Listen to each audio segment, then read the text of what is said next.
Cali como ciudad tiene en la agenda pública y en la agenda de investigación y en el imaginario de la gente el dengue periódicamente, gracias a que periódicamente hay brotes. El Chacó en su conjunto, no solamente el boliviano, es considerado como una de las regiones más endémicas para la enfermedad del Chagas. En Perú uno de los principales problemas es la malaria. El cultivo de arroz en el país llega más o menos a un promedio de 350.000 hectáreas. Este cultivo de arroz cultivado por inundación hace que se críe el Anopheles salimano. La enfermedad de Chagas en la Amazonía se comporta como una enfermedad distinta a lo que se conoce clásicamente en el resto de América Latina. Originalmente la enfermedad de Chagas era una zoonosis, una enfermedad del bosque. Cuando el bosque es destruido, la chinche busca otro lugar donde vivir. Lo que se encontró es que en aquellas comunidades donde había mayor deforestación, en un radio de 5 kilómetros alrededor de las comunidades, eran las comunidades donde se presentaban más casos de malaria. Hay megaproyectos de desarrollo en la zona que en los próximos 10-15 años van a influir de manera importante en lo que va a pasar en toda la Amazonía.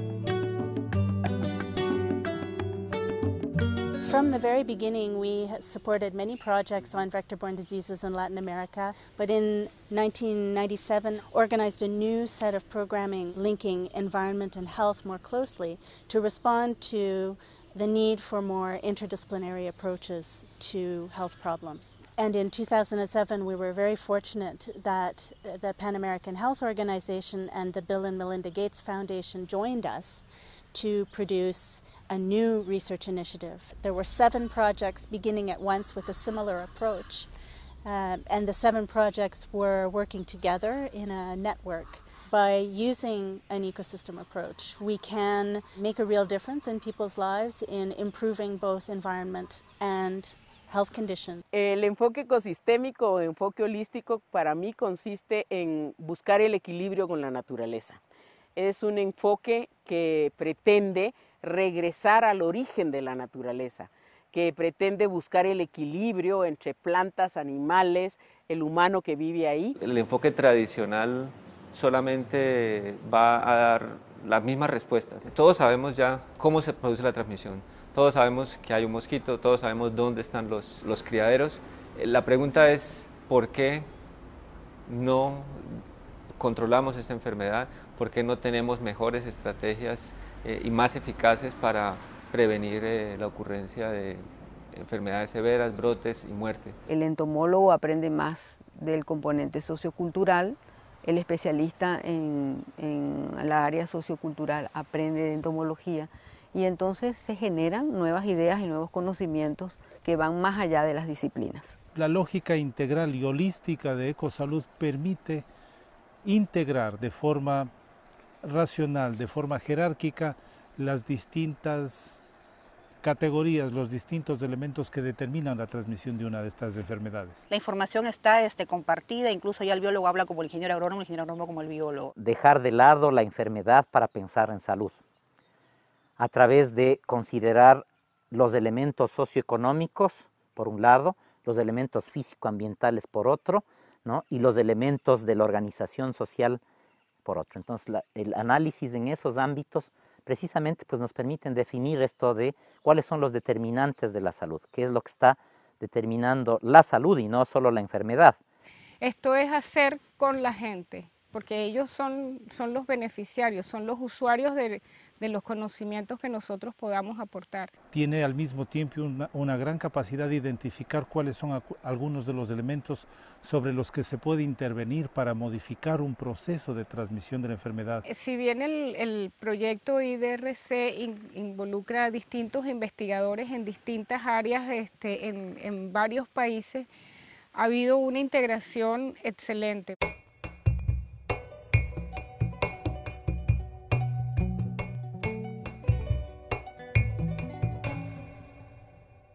El Chaco es una inmensa planicie que se extiende por Argentina principalmente, Bolivia y Paraguay, y que tiene una gran diversidad de climas, de norte a sur, hay una gran diferencia de temperatura y también de precipitación máxima en el este y decreciendo para el oeste. Tiene una diversidad de flora y fauna propia que se encuentra adaptada básicamente a los estrés del calor y a la poca precipitación que tiene la zona.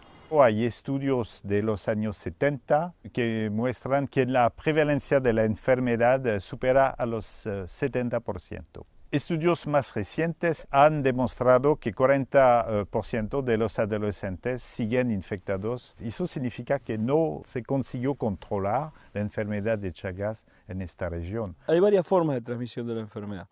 La que nosotros estudiamos típicamente y asociada con el insecto se transmite dentro y alrededor de la vivienda con un insecto que se alimenta de la sangre de los mamíferos y las aves, y en el momento en que se alimenta o después defeca sobre la persona y le transmite el parásito. Cuando se hace una vigilancia, cuando se vuelve cada 4 meses para pasar en todas las casas para buscar los insectos y hacer el rociado de las casas infestadas, siempre se sigue encontrando una proporción alta de casas infestadas. El objetivo principal del proyecto fue establecer si este proceso de reinfestación era por una falla del rociado, considerándose eso como una repoblación de los triatominos dentro de la vivienda, o que la reinfestación era causada por poblaciones que venían del exterior a la vivienda y que ocupaban nuevamente estos nichos. Nuestro trabajo involucra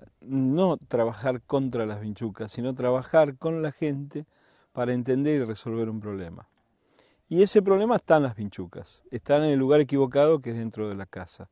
Pero para poder entender esto hay que hablar con la gente, porque la gente sabe de dónde vienen y uno quiere saber qué es lo que hace para impedir que proliferen en la casa. Muy importante siempre venir, preguntar y consultar por casa si hay o no hay más.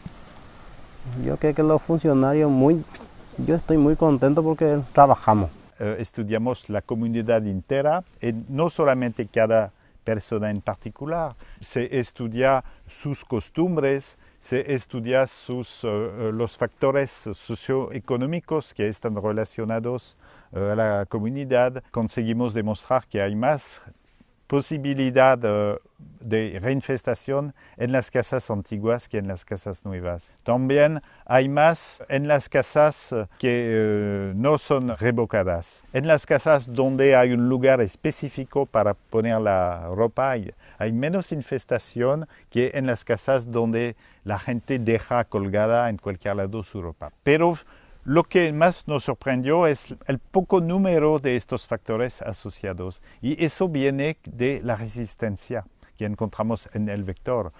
Finalmente, el vector, como es resistente, puede invadir cualquier casa sin preocuparse del tipo de la estructura de la pared, de la presencia de ropa o no.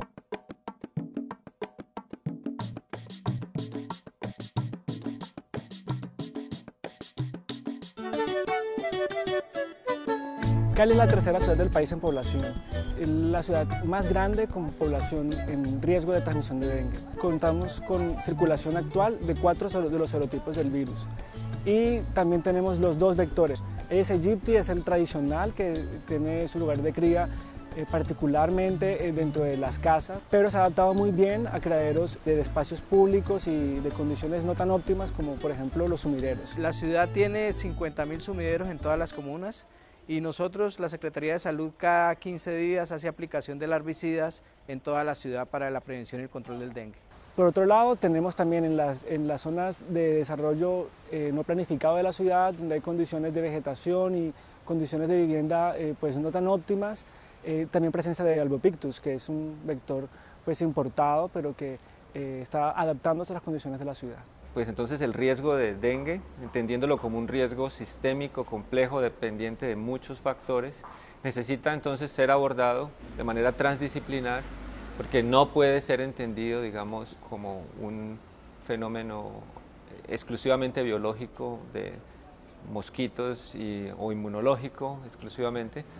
Es necesario tener en cuenta esos factores, pero además es necesario tener en cuenta entonces todo el contexto de desarrollo urbano, todos los factores sociales, económicos, de prestación de servicios. Con el fin pues de conocer las características del barrio donde íbamos a trabajar, trabajamos lo que fue la inspección sanitaria. El papel de las trabajadoras sociales allí era dar de sentado cuáles eran las condiciones sociales que rodeaban la prevención del dengue y qué era lo importante allí intervenir para controlarlo. Luego de un año de investigaciones y de recuperar información que nos permitiera comprender cómo se transmite el dengue en Cali, de forma concertada con la comunidad, con tomadores de decisión y con gente de la academia, construimos una intervención que tenía 4 frentes grandes. El primero, que tiene que ver con la institucionalización del programa de dengue. El segundo componente es el componente de educación, para lo cual se diseñó una secuencia didáctica para cambiar comportamientos de riesgo relacionados con criaderos de dengue. El tercero tiene que ver con comunicaciones. Y el cuarto componente, que es muy importante, es el de intersectorialidad. Para eso entonces se diseñó un diplomado en el que participaron agentes de la comunidad, líderes, personas de las instituciones públicas, y trabajamos alrededor de 3 problemas ambientales en el área de Afroralia, donde hemos identificado que se reunían, además de factores de contaminación, criaderos potenciales y efectivos para la transmisión de dengue. Hicimos las visitas domiciliarias, hicimos las gestiones necesarias que debíamos de hacer. No, anteriormente eso estaba lleno de escombro. Las calles, uno no podía pasar por ellas porque el escombro caía hacia la carretera. Y este es el lugar que en unos días anteriores era un botadero de escombros y de basura. Con la ayuda de la comunidad, la Universidad del Valle, la Secretaría de Salud Pública, se logró recuperar esta zona. Pues esto no me queda aquí porque yo quiero seguir de aquí para allá, mirar a ver qué otros espacios se pueden recuperar, porque no únicamente el de mi zona, hay muchos espacios que están deteriorados y uno puede dar consejos, puede ayudar, mover a la comunidad. Pensamos que lo que hay que apostarle en estos próximos años es identificar cuáles son las estrategias de vigilancia en los periodos interepidémicos para poder anticiparnos e identificar algunos factores como alertas tempranas, para así poder preparar los servicios, poder intensificar acciones con la comunidad y también obviamente estar atentos a dar respuesta rápida tan pronto inicie el brote y no estar siempre apagando incendios.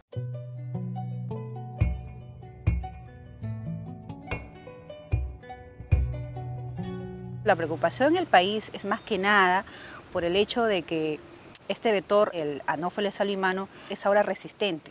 En agricultura se usa indiscriminadamente los plaguicidas, entonces eso hace que ellos crean una resistencia. Entonces para el país ya no existe una alternativa de cómo controlarlos, ¿no? Entonces esta estrategia, que es justamente cortar el ciclo biológico del vector, permite a nosotros poder controlar, disminuir la densidad de este vector y de hecho, ¿no?, al final contribuir a mejorar la calidad de vida del poblador, porque eso tiene otros beneficios. En el Perú en particular el riego intermitente es muy común, sobre todo en la zona de costa. Lo que nosotros hemos hecho es que adicionar, digamos así, periodos obligatorios de secas para inhibir el desarrollo del insecto, de este transmisor de la malaria. Y estas secas permiten además reducir el ataque de plagas del arroz, de algunas plagas especiales que atacan al arroz en la primera etapa de su desarrollo, y al mismo tiempo el utilizar láminas menores de agua ayuda a activar, digamos, un mayor macollamiento del cultivo de arroz, que a la vez se traduce en mejores rendimientos. Hemos impulsado la constitución de una plataforma donde participan las distintas instituciones vinculadas a este cultivo, a esta actividad económica. Con este tipo de proyecto ahorramos agua y también controlamos el vector de la malaria. Porque antes el agricultor concebía que el arroz debería de estar con una masa de agua de aproximadamente 20 a 25 centímetros constantemente. Pero traer esta idea novedosa era un poco difícil de concebir. Desde mi parte he colaborado en la parte agronómica del cultivo, yo soy especialista en el cultivo del arroz, pero por otro lado han intervenido biólogos, especialistas en la parte entomológica, especialistas en el tema de malaria, médicos, especialistas en el tema de la enfermedad en particular, también especialistas en comunicación. Hemos visto casos de agricultores que no están inmersos en el proyecto, pero que están aplicando la técnica al verse contagiados viendo a sus vecinos. Soy conductor de 24 hectáreas de terreno. Mi primera participación en la campaña 2009-2010 en el proyecto de secas intermitentes. Se ha ahorrado en agua, se ha ahorrado en fumigaciones, en fertilizantes y la producción ha mejorado en un 15%. En un 70% se ha eliminado lo que es la plaga de zancudos. Se economiza agua, sobre todo pues las aplicaciones de las malezas, eso ya no se casi. Los zancudos han bajado por lo menos un 70%, ya no hay mucho zancudo como primero. Todos los días los visitamos a los agricultores y eso es lo que ellos quieren, que uno esté constantemente con él, porque siempre estábamos en competencia con las casas comerciales, ¿no? Como estaba dirigido por profesionales, no he tenido miedo, sí, porque yo sé que un profesional va a conducir bien. Este proyecto tiene beneficios por el lado que lo mires, tanto por la malaria como por la producción, el aumento, disminución de fumigación, de plaguicidas químicos. Quisiéramos de que esta técnica fuera difundida en nuestro país, en las zonas arroceras, y no solamente en nuestro país, sino de lugares, de los países que siembran arroz, para que sepan de que sí da los resultados que nosotros también lo hemos logrado. Y bueno, la idea es que al final esta experiencia pues se extrapole a otros países, ¿no? Porque de hecho acá nos resulta, ¿no? Pero sí hay que ir en el camino, como yo le decía, o sea, validar siempre en cada lugar, porque no todo lugar es igual, no tiene el mismo suelo, los climas y todo esto, y después esto camina, porque con todos esos beneficios definitivamente el agricultor logra acoger, adoptar esta técnica, ¿no?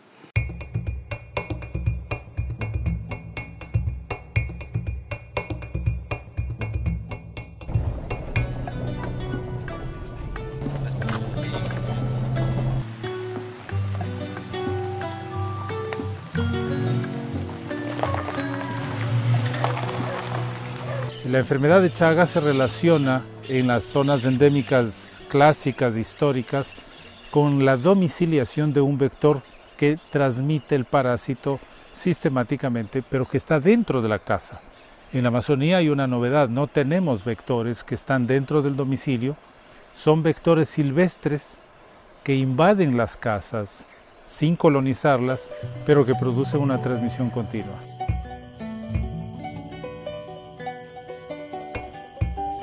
Las zonas más deforestadas son más calientes y menos húmedas, y son estas precisamente las que tienen una transmisión muchísimo más intensa. Son las zonas de mayor degradación paisajística en donde hay mayor intensidad de transmisión y mayor número de casos. Cuando comenzamos a trabajar, sobre todo en la que es la parte del diagnóstico y hacer la búsqueda activa en las viviendas, ingresamos con una brigada de 20 personas, vinieron unos biólogos y se hizo la búsqueda sobre todo en la comunidad selvática que queda de aquí a 3 horas, lo que es Pacococha, un camino muy difícil, lleno de lodo por media selva. Cada casa hay que caminar 1 hora para llegar a cada vivienda, media hora a lo poco. Buenas tardes, joven. Mi nombre es Sara Peña, trabajo en el Ministerio de Salud.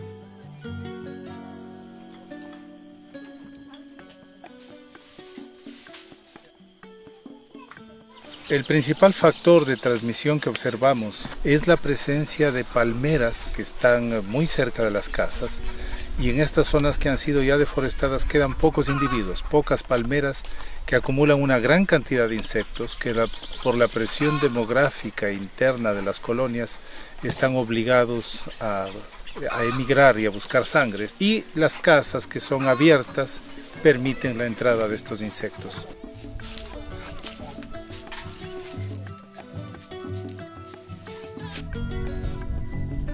Se reúne a la comunidad para explicarle primero qué es lo que se va a hacer con el proyecto, o sea, y qué resultados va a tener. Estamos aquí con ustedes para informarles un poquito sobre lo que es la enfermedad de Chagas. Las actividades de difusión contemplan el hecho de hacer conocer a la población los resultados de la investigación.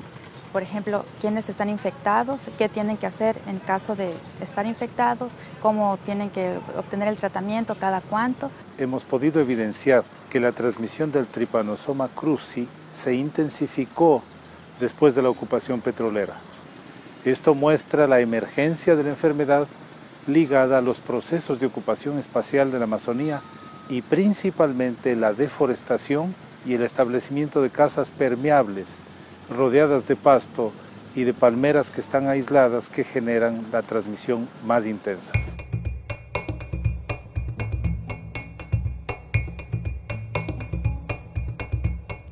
Las políticas en relación a salud en la zona estaban definidas desde los escritorios del Ministerio de Salud en Quito, con modelos que son aplicados a todas partes en el país. Nos interesamos entonces en comenzar a conocer la situación de la malaria en la Amazonía. No ha logrado el Estado integrar a esta gente pobre en sus políticas sociales. Una persona, para poder acceder a un profesional de la salud, tiene que caminar horas en medio del lodo, tiene que tomar canoas, tiene que tomar transporte público, y muchas veces al llegar al servicio, la calidad del servicio no es buena. Entonces es fundamental retomar con fuerza la política de acceso a los servicios de salud, no solo acceso físico, sino acceso cultural y acceso económico. Los objetivos de este proyecto son buscar métodos rápidos de investigación en malaria. El segundo es establecer un modelo de transmisión de malaria para la Amazonía ecuatoriana. En tercer lugar, queremos fortalecer la capacidad instalada de investigación en el Ecuador, incluyendo técnicas moleculares. Y el cuarto objetivo es contribuir a mejores formas de control de la malaria en base a la evidencia generada por la investigación. Entonces les dimos seguimiento durante un año a 3 comunidades. Y las 3 comunidades tienen modelos diferentes de transmisión. Hay diferentes especies y hay diferentes circunstancias en cada sitio, lo que refuerza la idea de que debemos conocer esas realidades para construir modelos de control diferentes para las diferentes comunidades y realidades. A diferencia del resto del país, parece ser que no hay resistencia a los medicamentos en los parásitos que están en esta zona. Y el hecho de que no tenga resistencia el parásito aquí en esta zona determinan que podamos utilizar medicamentos que son mucho más baratos y accesibles. Es interesante ver cómo el uso de suelo, la aproximación al uso de suelo, son comunidades agrícolas fundamentalmente, la mayoría de comunidades en la Amazonía, cómo utilizan el suelo parece que tiene mucho que ver con la transmisión. En el caso de Cofandureno, en donde no hay un uso intensivo de la tierra, encontramos que hay menos malaria. El otro factor importante parece ser el trabajo en los pozos petroleros, ¿no? Los guardianes van y pasan horas de horas en una zona descubierta sin ninguna protección. Y el otro elemento que está relacionado es el tema de la migración. Estamos en una zona de frontera en donde hay un conflicto importante que provoca mucha migración. Es fundamental el poder trabajar de manera participativa. La apertura que hay en las organizaciones locales, en las comunidades, para la investigación en salud es impresionante. El proceso de investigación es una espiral reiterativa, ¿no? Entonces tenemos que volver al inicio con estas nuevas hipótesis, ¿no? A comprobar si realmente esos son los elementos fundamentales.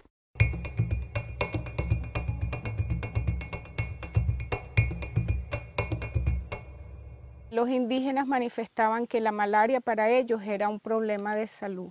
En el mes de abril, en una semana, hubo más de 1000 casos de malaria, en cambio que en un año hubo 250 casos, porque empezó una explotación minera en esa área que era uno de los últimos, digamos, rincones más pristinos de Venezuela que existía, ¿no? Un ecosistema prácticamente virgen. Al venir gente de otros sitios maláricos como de Brasil y de otras zonas mineras en Venezuela, pues están trayendo esa semilla malárica en un área donde de repente no había malaria o muy poca. Y entonces hemos tenido una explosión gigantesca. O sea, escogimos 3 localidades representativas donde incluimos criollos, Sanema y Yecuana. Levantando la casuística para todas las zonas, vimos que solamente 6 comunidades aportan más del 54% de la malaria para toda el área. Uno de los hallazgos del proyecto fue tener el principal vector de malaria, lo conseguimos en todas las localidades donde trabajamos, que es Anopheles darlingi, una alta diversidad de especies. En total se colectaron unas 9 especies diferentes de anofelinos, de las cuales 3 de ellas han sido involucradas en la transmisión de malaria en Venezuela. Y de estas encontramos positivos infectados con los parásitos de malaria Anopheles darlingi. Lo que hemos visto es que La deforestación alrededor de las localidades introduce heterogeneidad en el ambiente y eso hace que especies de mosquitos diferentes vengan y colonicen esos sitios. Entonces vas a tener una mayor abundancia de mosquitos y una mayor diversidad de mosquitos. Estamos montando una red de vigilancia entomológica, donde los hemos entrenado para que ellos identifiquen los mosquitos, los colecten y lo hagan a lo largo del año. De manera que de alguna forma ellos estarían fortaleciendo, digamos, el sistema de salud para el estado Bolívar. Le voy a dejar la batería, ¿no? Le dejo solo conectada un lado y la otra le conecta a las 6 de la tarde. Hemos logrado trabajar y con indígenas de las zonas que hemos entrenado en preparar un boletín, un reporte semanal de malaria donde se considere, además de los parámetros que utiliza el ministerio, la etnia. Porque hemos visto que indígenas de las etnias Sanema tienen más casos de malaria que los indígenas de la etnia yecuana. Para nosotros esta alianza estratégica con las comunidades es fundamental. Tiene que haber una integración total de lo que nosotros hacemos con su percepción y su cosmovisión de lo que es la malaria y la enfermedad para ellos. La malaria es una enfermedad perfectamente prevenible y controlable. Ahora, que podamos llegar a la eliminación en estas áreas remotas es muy difícil. Tenemos las herramientas. Lo que nos falta es transmitir estos conocimientos y tener los recursos suficientes para que lleguen a estas comunidades desprovistas, alejadas, olvidadas, que están en sitios muy remotos.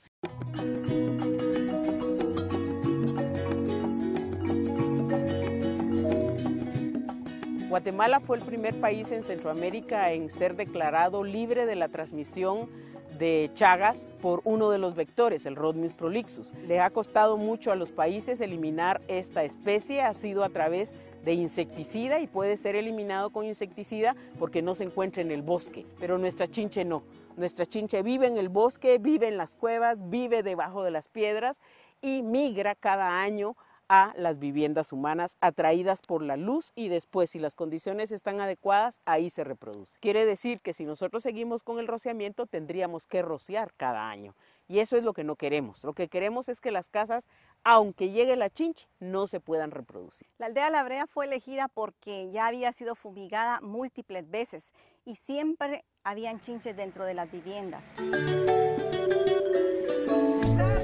permiso! ¿Cómo estaba? Bien, gracias a Dios. Gusto saludarla. ¿Qué se ha hecho? A ver cómo está vacunando usted, hombre.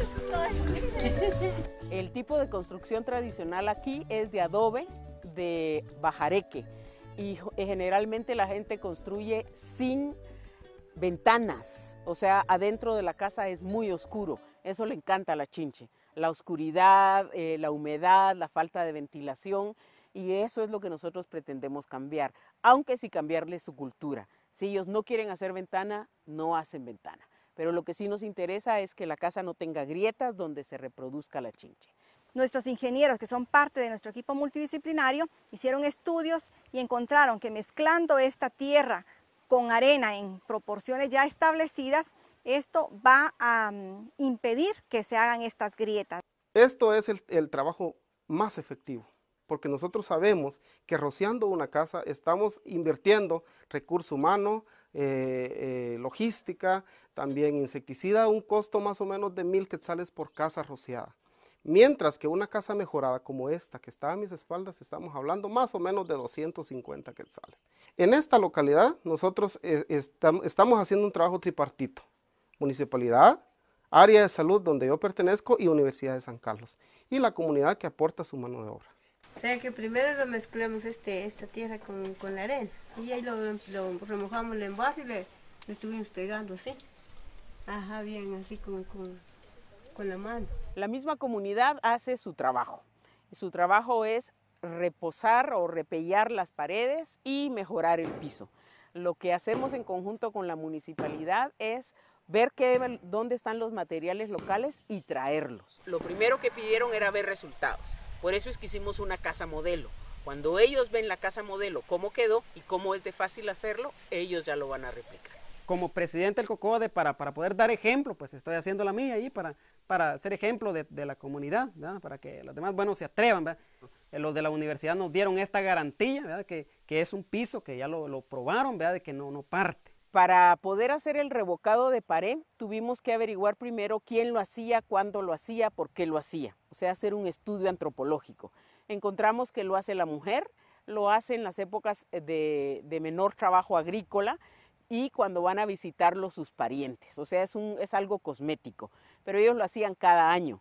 Con las mezclas que nosotros estudiamos en la universidad, ahora no lo tienen que repetir ni 5 años. Vamos a hacer la mezcla. Vamos a hacer dos botes y vamos a echarle uno de tierra. Fueron los ingenieros los encargados de estudiar los materiales locales para preparar las fórmulas adecuadas para utilizar en el campo. Luego ellos nos enseñaron a todo el equipo del proyecto, a la gente del Ministerio de Salud, los responsables del control de vectores, y luego los de vectores ya le enseñaban a la comunidad.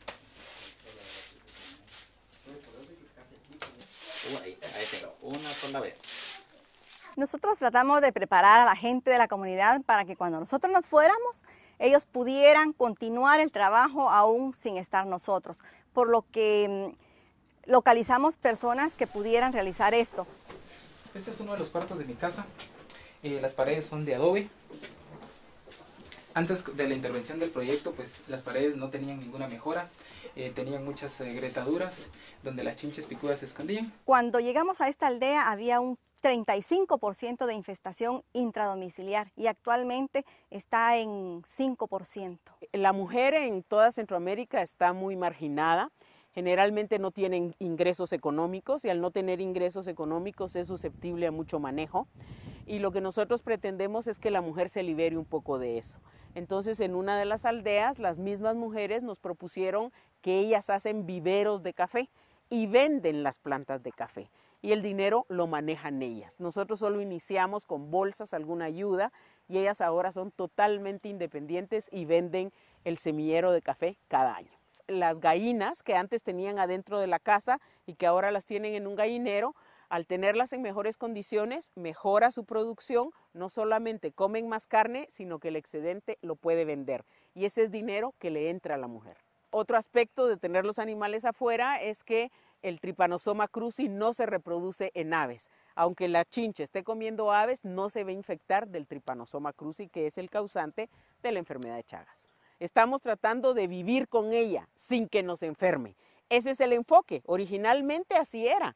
Los animales aparte en su bosque, la gente aparte en su lugar, y la transmisión no se daba porque teníamos buenos bosques. Lo que tenemos que enseñarle a la gente es que mantenga un ecosistema como este, que lo mantenga bien, que se cuide bien, que ahí pueden obtener leña, que ahí vivan los animales, ahí pueden estar las chinches, ¿verdad? Pero que no lleguen a la casa, ¿verdad? La chincha en el bosque, la gente en su casa bien limpia, bien construida.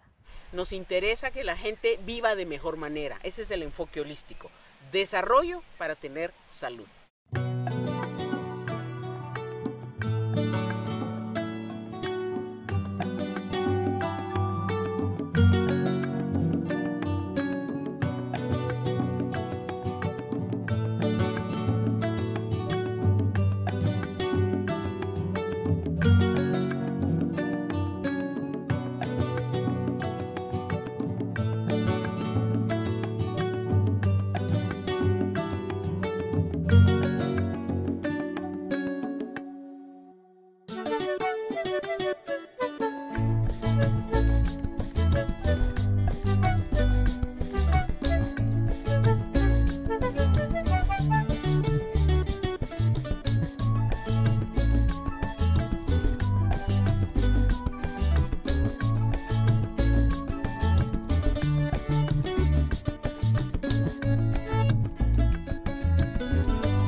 Música